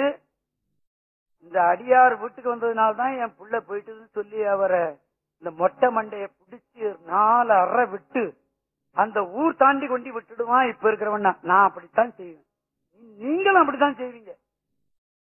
உலகார பாவி, நீ வந்தியா, என் குழந்தை போச்சு, ஓடு அப்படின்னு அந்த ஊர் எல்லாம் தாண்டி கொண்டு விட்டு வந்துடும். நிச்சயமா அப்படி செய்யல பாருங்க. சிறுத்தொண்ட நாயனார் கூட அப்படி பண்ணலையே, கிடையாது. ஆமா, அழலே வருத்தப்படல, சாமி சாப்பிடும் உட்கார்ந்த சாகமெல்லாம் பரிமாறப்பட்டது.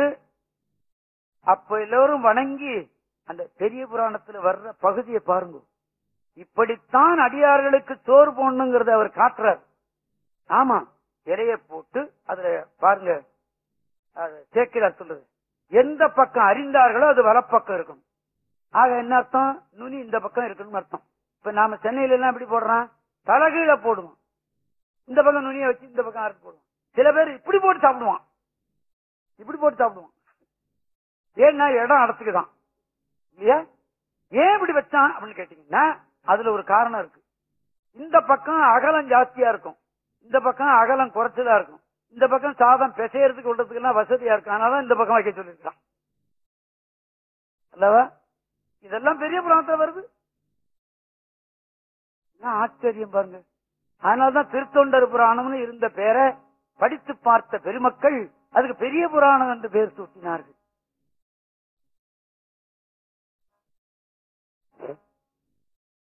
சாதம் எல்லாம் பரிமாறத்துக்கு அப்புறமா எல்லோரும் வணங்கி திருநீர் பெறுகிறார்கள். முதல்ல ஒரு தடவை திருநீர் வாங்கிட்டாங்களா? அப்ப எப்படி வாங்கினாங்க? முதல்ல அப்பூதடிகள், அப்புறம் அந்த அம்மா, அப்புறம் மூத்த திருநாவுக்கரசு, அப்புறம் இளைய திருநாவுக்கரசு, அப்புறம் சின்ன திருநாவுக்கரசு. இப்ப வணங்கின போது அந்த அப்பூதடிகள் வாங்கினார், இரண்டாவது அந்த அம்மா வாங்கினா, மூணாவது யார் வாங்கணும்? மூத்த திருநாவுக்கரசு வாங்கணும். அவன் தான் இறந்துட்டானே. இரண்டாவது திருநாவுக்கரசு கொண்டு கையை நீட்டான். பார்த்தாரு இவர், மூத்த திருநாவுக்கரசு இல்ல. என்ன அப்படின்னு அவங்கள கேட்கல. இவர் உள்ளத்துல ஒரு பெரிய தடுமாற்றம் வந்துருச்சு. ஏதோ தவறு நிகழ்ந்து விட்டதுன்னு சொன்னார். தெரிஞ்சது. சரி, அதனை எடுத்துக்கொண்டு திருப்பரணத்துக்கு வாருங்கள் அப்படின்னு எழுந்து போட்டார். அந்த உள்ளத்துல ஒரு தடுமாற்றம் நமக்கும் அப்படி வரும். ஆமா, ஒரு பொருள் காணா போச்சுன்னா தடுமாற்றம் மிகுதியாக வந்ததுன்னா அந்த பொருள் கிடைக்காதுன்னு அர்த்தம். தடுமாற்றம் குறைச்சலா வந்ததுன்னா என்னைக்காவது வந்துவிடும் அப்படிங்கிற அர்த்தம். நிச்சயமா அப்படித்தான் என்னுடைய வாழ்க்கையில அப்படித்தான் நான் பார்க்கிறேன். ஆக என்ன பண்ணாங்க, சரி ஒரு திருப்படனம் என்ற கேத்திரத்துக்கு போயிட்டார். அப்பர் சாமி சாப்பிடு, இந்த பணத்தை எடுத்துக்கிட்டு அங்க போனாங்க.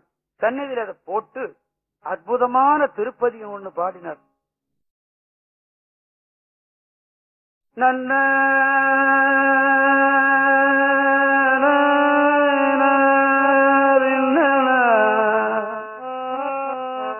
ஒன்று கொலாம் அவர் சிந்தை உயர்வரை, ஒன்று கொலாம் உயரும் மதி சூடுவர், ஒன்று கொலாம் இடுவெண்டலை கையவு, ஒன்று கொலாம் அவர் ஊர்வது தானே, ஒன்று கொலாம் அவர் சிந்தை உயர்வரை, ஒன்று கொலாம் உயரும் மதிசூடுவர், ஒன்று கொலாம் வெண்டலை கையவு, ஒன்று கொலாம் அவர் ஊர்வது தானே, ஊர்வது தானே, ஊர்வது தானே, ஊர்வது தானே, ஊர்வது தானே.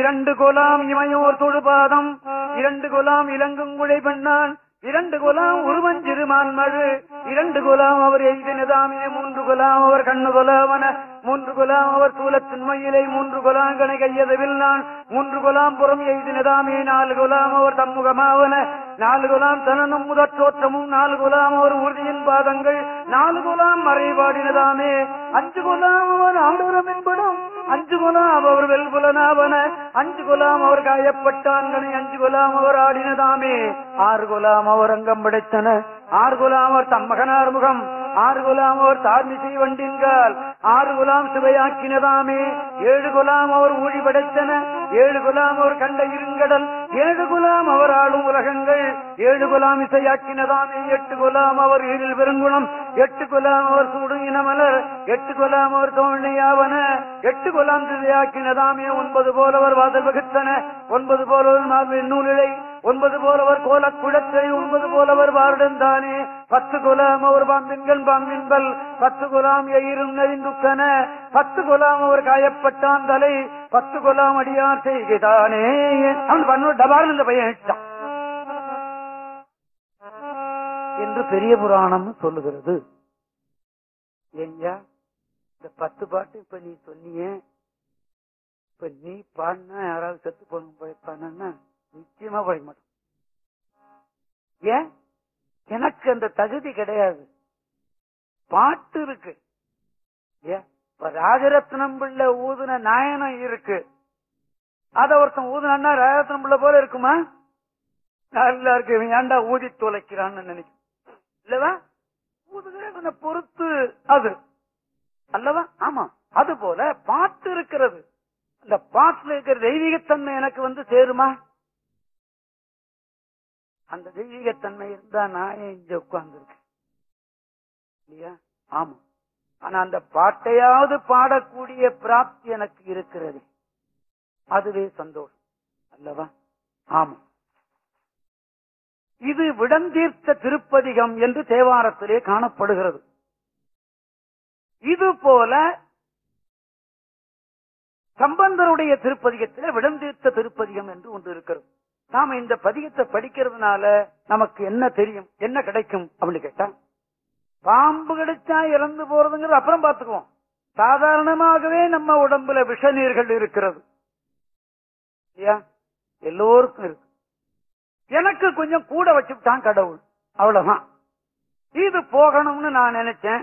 தினந்தோறும் இந்த பதிகத்தை சொல்லிட்டு இருக்கேன். அதனாலதான் நான் தப்பிச்சுக்கிட்டு இருக்கேன்னு என்னோட அபிப்பிராயம். ஆமா, இது சரி.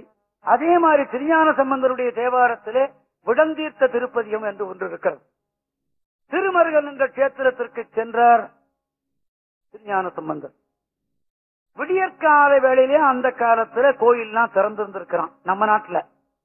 இன்னைக்கு கேரளாவில் அப்படி திறக்கிறான் இல்லையா? ஆமா. நம்ம நாட்டுல 8 மணி கூட ஆயிடுது. எல்லாரும் காபி எல்லாம் சாப்பிட்டுட்டு அப்புறமா சகவாசமா 8 மணிக்கு வந்து திறக்கிறாங்க இல்லையா? திருஞான சம்பந்தருடைய தேவாரத்துல காணப்படுகிறது. விடிய கால வேளையிலேயே கோயில் திறந்திருக்கிறது. விடிய கால வேளையில வழிபாட்டுக்கு சென்றிருக்கிறார் திருஞான சம்பந்தர். ஆமா. பொழுது விடிந்தும் விடியாத வேளையில் இவர் போயிருக்கிறார். இருட்டு. கோயில் வாசப்படியில ஒரு பெண் அழுதுகிட்டு இருக்கா. திருஞான சம்பந்தர் பார்த்தார். இவ்வாட்டு கோயில் போக வேண்டியதானே, தம்போ சங்கரன்னு போக வேண்டியதானே. எந்த பொண்ணு அழுதா இவருக்கு என்ன நினைக்கிறார்? ஏண்டா ஒரு பொண்ணு அழுவிடும், எதற்காக அழுதுற, ஏன் அழுறா அப்படின்னு நினைச்சு, அம்மா இங்க வாமா, ஏமா அழுற கேட்டா, இருட்டுல அங்க ஒருத்தன் கிடக்கிறான். இந்த கிடக்கிறத பார்த்தா அவன் உயிரோட கிடக்கிறது மாதிரி இவருக்கு தோணல. செத்து போய் கிடக்கிறான் போல இருக்கு. கோயில் வாசப்படில கிடக்கிறானே. வீட்டுல செத்து கிடந்தான்னா பரவாயில்ல, வேற எங்கேயாவது கிடந்தான்னா பரவாயில்ல, கோயில் வாசப்படில கிடக்கிறானே என்னம்மா? அந்த பொண்ணு எப்படி அழுதாளாம், சிவனே சிவனே அப்படின்னு சொல்லி அழுதாளாம். ஞான சம்பந்தர் தேவாரம் சொல்லுகிறது. ஆமா. விடையாய் விடையாய் சிந்தா சிவனே சிவனேன்னு அழுதாளாம். நான் பின்னால அதை சொல்லி காட்டுறேன். அப்பதான் கூப்பிட்டு கேட்டார். அவ ஒரு வரலாறு சொன்னான். அந்த பெண், எனக்கு சொந்த ஊர் காவிரி பூம்பட்டினம், இதோ இறந்து கிடக்கிறானே இவன் என்னுடைய தாய் மாமன், இவனுக்கு ஊர் மதுரை. என் கூட பிறந்தவர்கள் 6 பெண்கள். மூத்த பெண்ணை இந்த மாமாவை கொடுக்கறேன்னு எங்க அப்பா சொன்னார், கொடுக்கல, வேற ஒருத்தனை கொடுத்துட்டார். 2வது பொண்ண இவர் கொடுக்கறேன்னு சொன்னார், கொடுக்கல, வேற ஒருத்தனை கொடுத்தாரு. 3 அப்படியே, 4 அப்படியே, 5 அப்படியே, 6 அப்படியே, 7வது நான். மாமாவை எங்க அப்பா அப்படி ஏமாத்திக்கிட்டே இருந்தார். இது தவறு என்று நினைத்தேன் நான் மாமாவைத்தான் கல்யாணம் பண்ணிக்குவேன் அப்படின்னு சொல்லிவிட்டார். ஓஹோ நம்ம ஜம்பம் பலிக்கல அப்படின்னு அவர் செட்டியார் இனத்தவர் அந்த பெண். சரி அப்படின்னு சொல்லிட்டு இந்த பையனை வர சொல்லி, அப்பாப்பா இந்த பொண்ணு கடைசி பொண்ணு உன்னையே கல்யாணம் பண்ணிக்கணும்னு சொல்லிவிட்ட, நீ அழைச்சிக்கிட்டு போய் உங்க ஊர்ல கல்யாணம் பண்ணிக்க. அப்பெல்லாம் மாப்பிள்ளை வீட்டுல கல்யாணம் நடக்கும். இப்ப எல்லாம் பெரும்பகுதி கன்னிகாதானம் தான். ஏன்? ஆமா, சரி அதை விட்டுறேன். அதுக்கு உடன்போக்கு என்று நம்ம தமிழ் நூல் சொல்லுகிறது. அழைச்சுக்கிட்டு போனான். அப்படி அழைச்சுக்கிட்டு போகும்போது தனியாத்தானே போறாங்க, ஆணும் பெண்ணும் தனியாத்தானே போகுது. தவறு நடப்பதற்கு வகை உண்டல்லவா? தவறு நடக்கவில்லைன்னு திருஞான சம்பந்தர் சொல்றாரு. திருஞான சம்பந்தர் சொல்லிட்டாருன்னா அதுக்கு மேல ஏதாவது சர்டிபிகேட் உண்டா? அவர் தவ முதல்வர், தவத்தின் சிகரம் அவர்தான் அப்படின்னு பாடுறாரு சேக்கிழார் பெருமான் இல்லையா?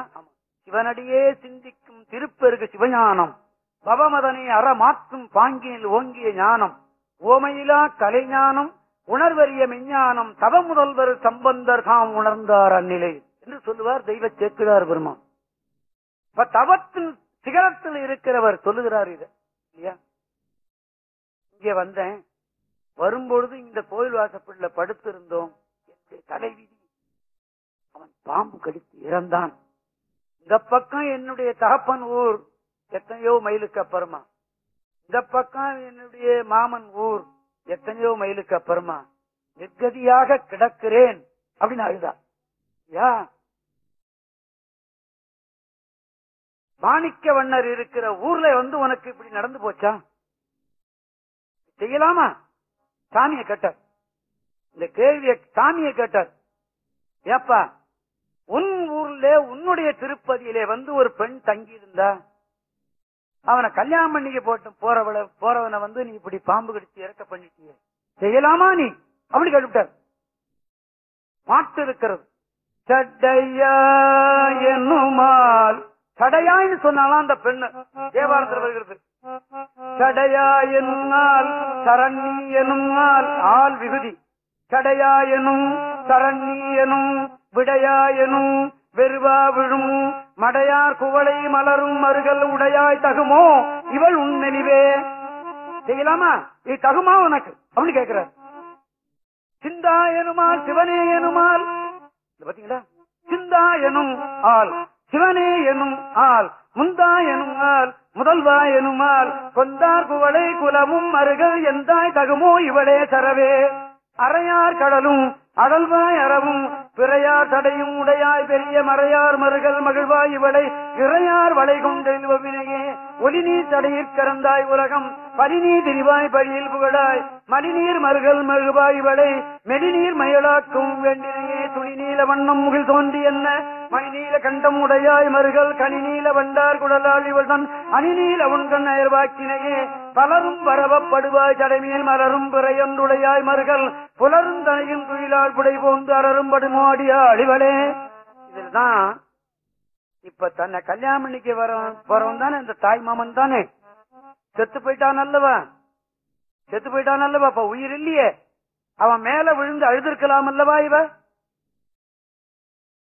மேல விழுந்து அழுதிருக்கலாம் இல்ல, அப்பவும் அவனை தொடலியான் எட்ட இருந்து அழுதாண்டுதான் திருஞான சம்பந்தர் தேவாரம் சொல்லுகிறது. புலரும் தனையும் துயிலாள் புடை போந்து அலரும் படுமோ அடியாளிவளே. அப்ப அவர் கற்புத்தன்மை எப்படி இருந்திருக்கு பாத்தீங்களா? ஆமா, அதை சேக்கிழார் பெருமான் சொல்லுவார், இவள் தீண்டவில்லை அரபு தீண்டி விட்டது அவனை அப்படின்னு. இவ தீண்ட வேண்டியவ தீண்டல, தீண்ட கூடாதது தீண்டி விட்டது என்று சொல்லுவார் தெய்வ சேக்கிழார் பெருமான். ஆமா. புலருந்தனையும் குயிலால் புடை போந்து அலரும்படுமோ அடியாளுவளே பழுவாள் பெருமான் கடல்வாழ்கையனா எழுவாள் நினைவாள் இரவும் பகலும் மழுவாள் உடையாய் மருகப் பெருமான் தொழுவாள் இவளை துயராக்கினையே இலங்கை கிரைமன் விலங்கல் எடுப்ப துலங்க விரலூன்றலும் தோன்றலனாய் பலங்கொள் மல்சூழ் மருகப் பெருமான் அலங்கல் இவளை அறராக்கினையே எரியா தடையும் அடியும் இருவர் தெரியாததோர் தீச்சிகளாயவனே மரியார் பிரியா மருகப் பெருமான் அரியா வாக்கினையே அறிவில் சமனும் அலசாக்கியரும் நெறியல்லன செய்தனர் நின்றுழல்வர் மரியேந்து கையாய் மருகப் பெருமான் நெறியார் குடலை நீக்கினையே வயஞானம் வல்லர் மருகப் பெருமான் உயர் ஞானம் உணர்ந்து அடி உள்குதலர் ஞான வந்தன பாடல் வல்லர் ஞானம் எல்லாம் விளங்கும் புகழே விளங்கும் புகழே விளங்கும் புகழே விளங்கும் புகழே விளங்கும் புகழே.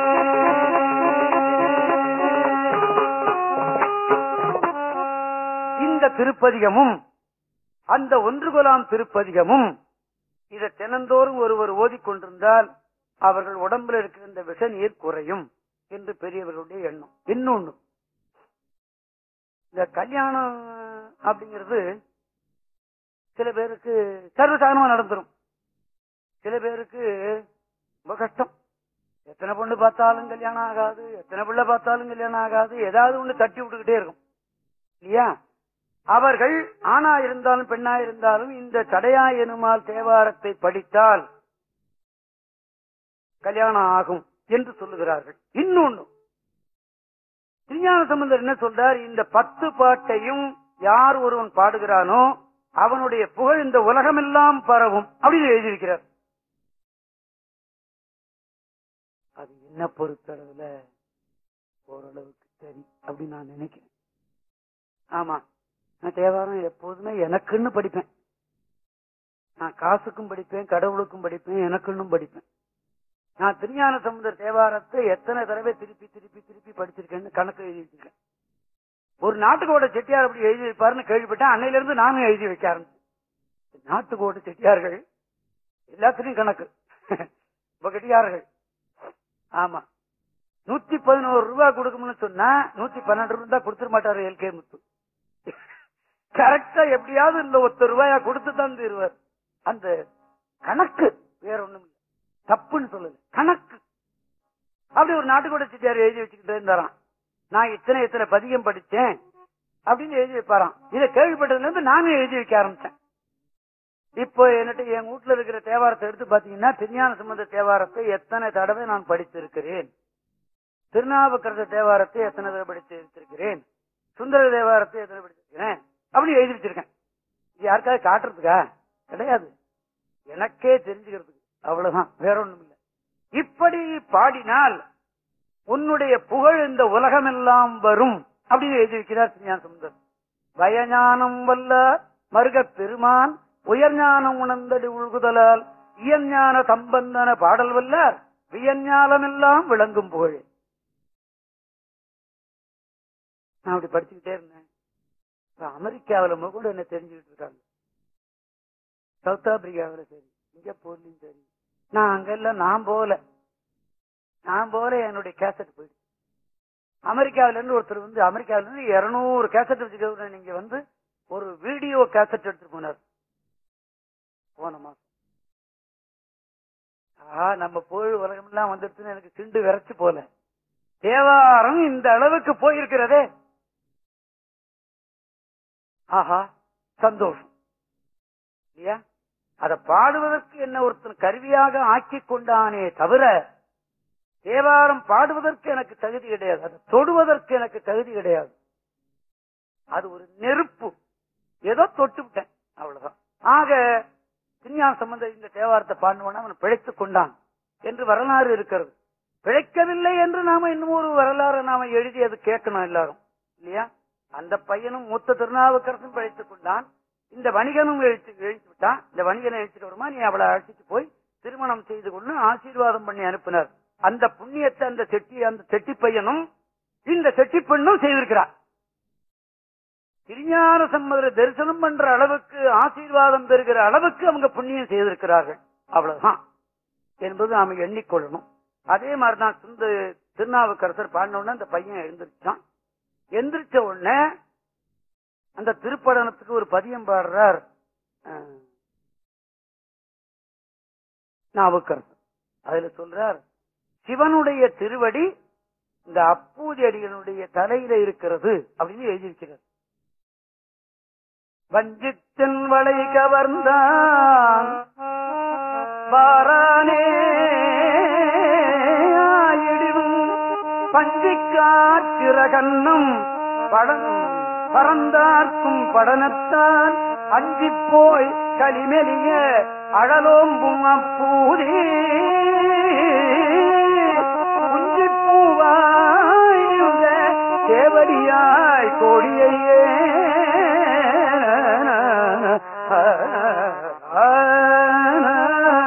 என்று தேவாரம் சொல்லுகிறது. ஆக சிவனுடைய திருவடி அந்த அப்பூதி அடியினுடைய தலையில இருக்கிறதை நான் பார்த்தேன் அப்படின்னு எழுதியிருக்கிறார். அந்த அளவுக்கு அப்பூதி அடிகளுக்கு தகுதி இருந்திருக்கிறது என்று நாம் எண்ணுவோம். அப்ப திருநாவுக்கரசருடைய தேவாரம் அப்பூதி அடிகளுடைய பையனை, இறந்து போனவனை எழுப்பியது என்று நாம் எண்ணிக்கொள்ளுவோம். நாவுக்கரசருடைய திருப்பதிகங்களிலே மிக முக்கியமாக நான் நினைத்ததை உங்களுக்கு நினைவூட்டினேன். திருஞான சம்பந்தரையும் நினைவூட்டினேன். இதையும் நான் உங்களுக்கு நினைவூட்டினேன்.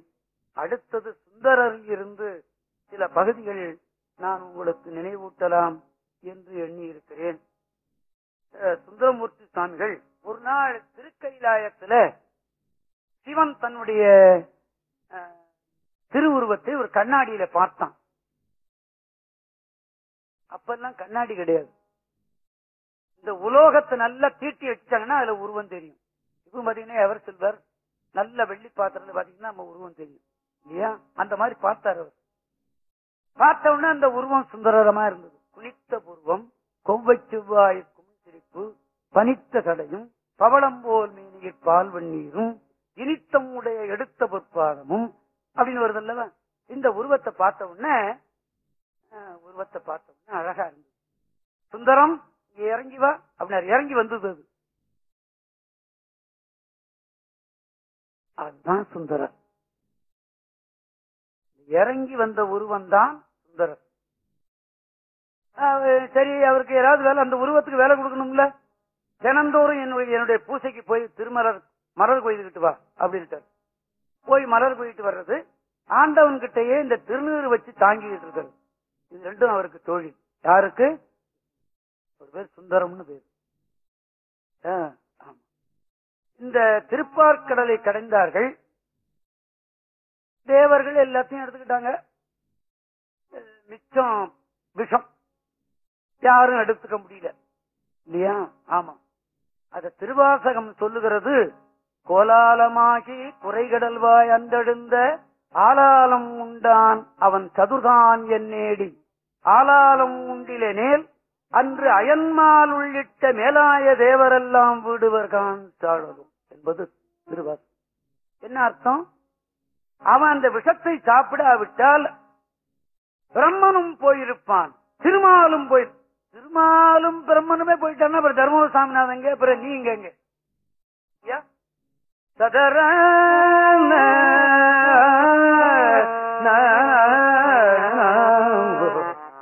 கோலாலமாகி குறைகடல்மாய் அன்றெழுந்த ஆதாலும் உண்டான் அவன் சதுர்தான் என்னேடி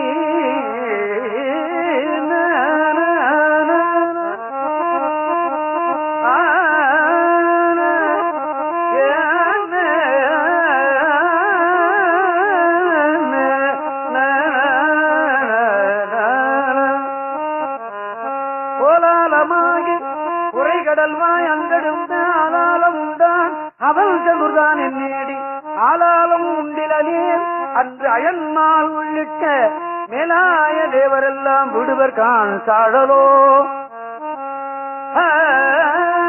என்பது திருவாசகம்.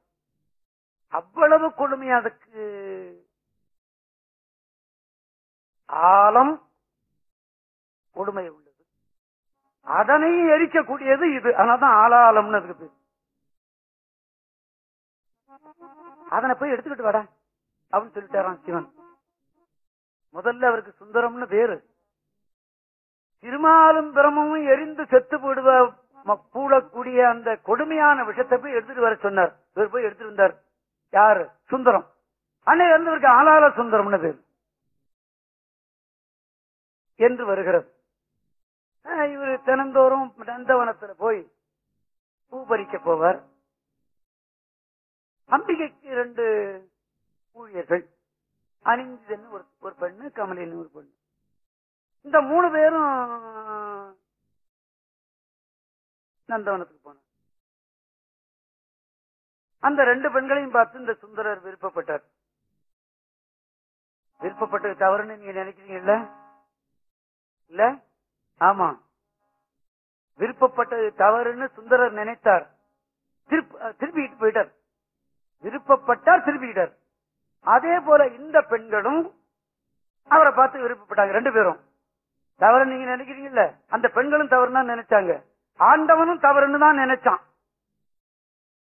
ஆனா சேக்கிழார் பெருமான் தவறு இல்லைன்னு எழுதிவிட்டாரு. அதான் ஆச்சரியம் இல்லையா? சுந்தரநேசர் அந்த பெண்களை பார்த்து விருப்பப்பட்டது தவறுன்னு இந்த பெண்கள் நினைச்சாங்க. அவரை பார்த்து விருப்பப்பட்டது தவறுன்னு நினைச்சாங்க, போயிட்டாங்க. சிவன் பார்த்தான், ஆளால சுந்தரம் இந்த பெண்களை பார்த்து விருப்பப்பட்டாய் அல்லவா, அவனோட ஒரு நடுங்கி போயிட்டார். இப்ப இருக்கிறவங்க நடுக்கப்பட்டான். ரொம்ப கெட்டிக்கார பசங்க இப்ப இருக்கவங்க. ஏன்? சரி, பரவாயில்ல, நீ அந்த பெண்களை விருப்பப்பட்டாய் அல்லவா, நீ விருப்பப்பட்டதை கொடுக்க வேண்டியது என்னுடைய பொறுப்பு. ஆனால் நீ மண்ணிலே பிறந்து அந்த பெண்களை அனுபவித்து விட்டு வா அப்படின்ட்டார். ஐயோ சாமி, 2 பெண் கிடைக்குது, சத்தாம் போய் சாமி போயிட்டு வர டாட்டானும் போயிருக்கலாம்ல? கிடையாது. ஐயோ சாமி, மண் உலகத்திலேயா பிறக்க வைக்கிறேன் என்ன அப்படின்னு கதறினார். ஏய் போடா, நீ அனுபவிடா, நான் உன்னை வந்து அழைச்சுக்கிறேன். சரி சாமி அப்படின்ட்டு. அதே மாதிரி அந்த பெண்கள் 2 பேரும் அம்பிகிட்ட போனாங்க. ஏம்மா, சுந்தர பார்த்து விருப்பப்பட்டீங்களா? மண் உலகத்துல போய் பிறந்து அவரோட இருந்துட்டு வாங்க. அந்த பெண்களும் துடித்தார்கள். நான் அழைச்சுக்கிறேன், போயிட்டு வாமா. ஆக அந்த 2 பெண்களும் சுந்தரரை பார்த்து தவறு என்று எண்ணினார்கள். சுந்தரர் அந்த பெண்களை பார்த்து தவறு என்று எண்ணினார்கள். ஆண்டவனும் தவறு என்று எண்ணினான், அம்பிகையும் தவறு என்று எண்ணினாள். இந்த கதையை சொன்ன தெய்வ சேக்கிழார் பெருமான் தப்பு இல்லை அப்படின்னு எழுதி வச்சுட்டார். கதையை சொல்லிவிட்டு இது தப்பு இல்லைன்னு எழுதிவிட்டார். ஏன் அப்படி எழுதினார் அப்படின்னு கேட்டா, சுந்தரமூர்த்தி சுவாமிகள் இந்த நில உலகத்தில் பிறந்ததுக்கு அப்புறமா திருத்தொண்ட தொகை கிடைச்சது. திருத்தொண்ட தொகை தான் மூலதனம் பெரிய புராணத்துக்கு அல்லவா? மூலதனம் கொடுத்தவனை தப்பு சொல்லலாமா? சொல்லக்கூடாது. கணவன் மனைவியில தப்பு சொல்லலாமா? சொல்லக்கூடாது. ஏதோ சாரட்ட வேலை கொஞ்சம் மயக்கமா வருவாங்கன்னு வேணா சொல்லிக்கலாமே தவிர, அவன் குடிச்சிட்டு வந்திருக்கிறான் குடியார பையன் அப்படின்னு திட்டக்கூடாது. சொல்றேன் ஒரு பேச்சுக்கு. ஆக தலைவி குற்றம் சொல்லக்கூடாது. மூலதனம் கொடுத்தவனை தப்பு என்று சொல்லக்கூடாது. தெய்வ சேக்கிழார் பெருமான் என்ன சொன்னார் தெரியுமா? எனக்கு திருத்தொண்ட தொகை கொடுத்த பெருமான் எனக்கு திருத்தொண்ட தொகை கொடுப்பதற்காகவே அவர் தவறு பண்ணினார், அது தவறு இல்லைன்னு எழுதிட்டார். பாட்டு என்ன சொல்லுகிறது? மாதவம் செய்த தென்திசை வாழ்ந்திட. தென்திசையை சொல்லும் போது மாதவம் தென்திசைன்னு சொல்றாரு தெய்வ சேக்கிழார் பெருமான். நாம இருக்கிறதுலாம் தென்திசை. இந்திய மலைக்கு இந்தாண்டெல்லாம் தென் பக்கம், இந்திய மலைக்கு அந்தாண்டெல்லாம் வட பக்கம். அது உங்களுக்கு தெரியும். ஆக இந்த பக்கம் இருக்கிறதெல்லாம் மாதவம். மாதவம் செய்த தென்திசை வாழ்ந்திட தீதில்லா திருத்தொண்ட தொகை தருவரல் போதுவான் அவர் மேல் மனம் போக்கினார் காதல் மாதரும் காட்சியில் நன்னினார்.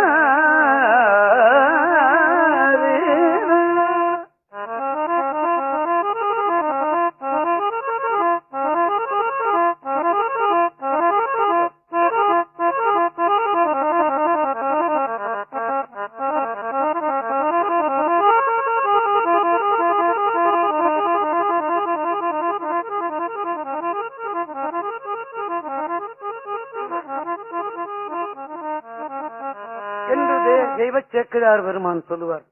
ஆக திருத்தொண்ட தொகை என்பது நாயன்மார்களுடைய பெயரையெல்லாம் சொல்லி துதித்தது. நாம அப்படி ஒரு பாட்டு எழுத முடியுமா? எழுதினா அது நிலைக்குமா? சைவர்கள் தினந்தோறும் இந்த திருத்தொண்ட தொகை என்ற திருப்பதிகத்தை பாடி வணங்க வேண்டும் என்பது நியதி. ஆமா, சைவர்கள் சொல்றாங்களோ இல்லையோ, எங்கேயோ ஒரு சைவன் சொல்லிக் கொண்டிருக்கிறான்.